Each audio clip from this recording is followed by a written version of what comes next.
Okay, everyone. So, what we're gonna start doing over the next 8-9 weeks for the rest of the semester, what we're starting to do is move into actually developing forms, geometry, models directly out of Grasshopper.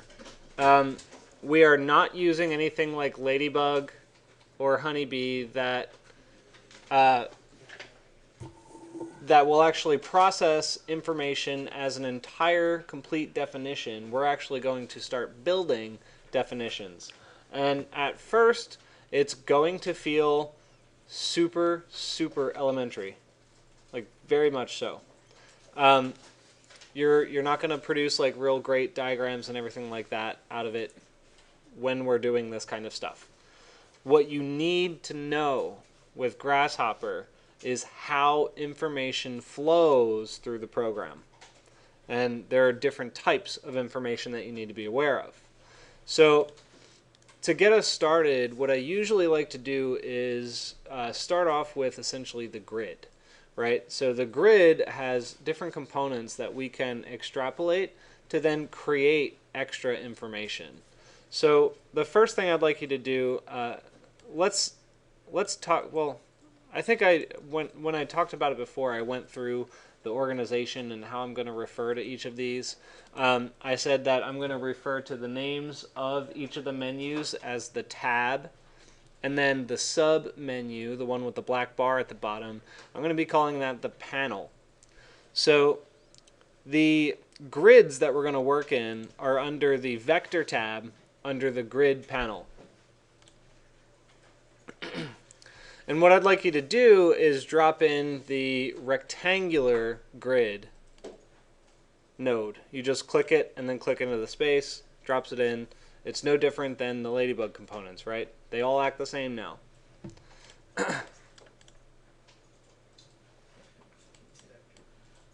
So now here, what you see in your workspace, whether or not you go to the top view or perspective, would be two things essentially. You have a grid in the bottom left that's centered on the origin, and you have a grid in the top right that's, the actual grid that it's producing. However, if I select rectangular grid, all of that gets selected. So the question you might ask yourself is, well, what is all of this? How do I get one piece versus the other? Obviously, by now, we start feeding information in, it modifies the information, and then it outputs something.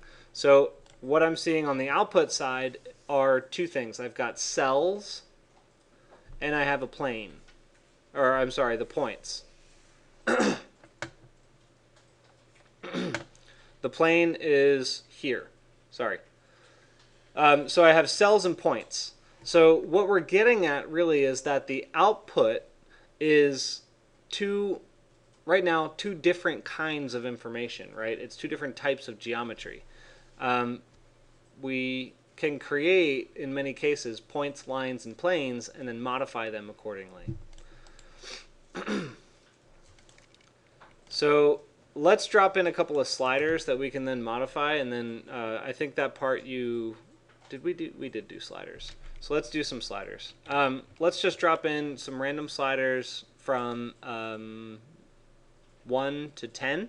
So if you recall, if you're going to hotkey a slider, you double click in the workspace, and then you can type in your minimum value of 1, your starting value, whatever it's going to be. If I'm going to start in the middle, I'll type in 5, and then your ending value, all separated by the less than sign. So this means my number slider is going to go from 1 to 10, and I'm going to start on 5. And right off the bat, I'm just going to make 4 copies of this. And then we'll look at our inputs, and I'll explain why. So the plane right here, it defines where the rectangle starts. The rectangular grid, sorry. It defines where the base point of the rectangular grid is. The size in the x direction, right now, the default value is 1. It's a numerical input. and the size in the y direction right now is 2. So now you can see that the x direction here is 1, the y direction here is 2. If I change that to a 5, you can see it jumps over this way. And if I change the y direction also to a 5, well, now I've got a grid of squares.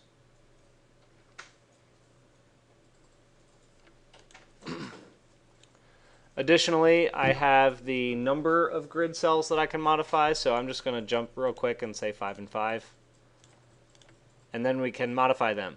And so they all get modified parametrically.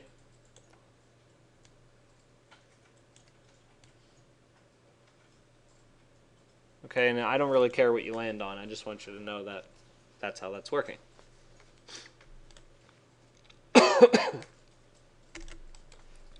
So the very general point, right, I want to get at with you how Grasshopper develops geometry. And the way that I explain it to new users who are actually building things in it is that Grasshopper is a cyclical, it's a constant cyclical exercise of constructing geometry and deconstructing geometry. So we're creating information for the sole purpose of breaking it apart into little bits and pieces, and then grabbing the little bits and pieces we want and then turning it into something else or mapping something else to it. That's the reconstruction phase. So what we've done is constructed a grid. That grid has cells, it also has points. And when we deconstruct them, it's just like this. I can basically apply surfaces to the cells, or I can use the points to map things. So the cells right now, if I go to surface and freeform, and which one do I want to use? I don't want to do it from points. Probably boundary surfaces. No, that's the edge curves.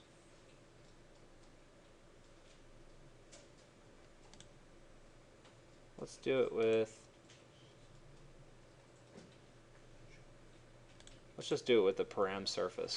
So under params, under geometry, you should be able to just apply surface to it, and it should extrapolate the cell as a surface, like that.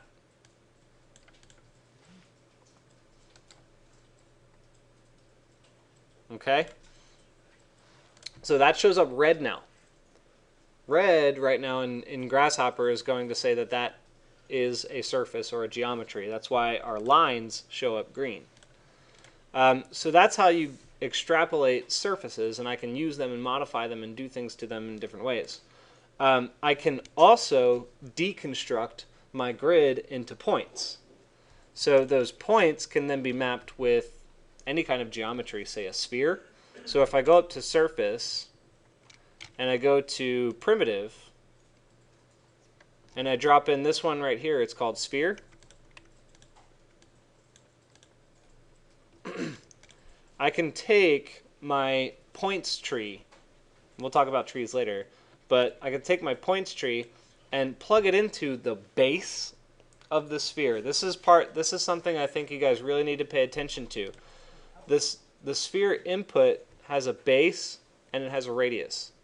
The base really is saying, tell me where I am going. So if I put a list of a bunch of points, it will apply the sphere to all of those points. So we'll just plug it in and take a look, and that's what that looks like. And I don't need to modify the radius right now. You guys know how to do that with sliders and stuff. Okay, so I'm going to stop this video here as kind of a complete thought. What we've done is constructed geometry, the grid, and then deconstructed it into constituent parts. So those are, separate individual entities that we can then use or modify later on. What questions do you have? Okay, I'm going to come around and make sure you guys are caught up before I move on.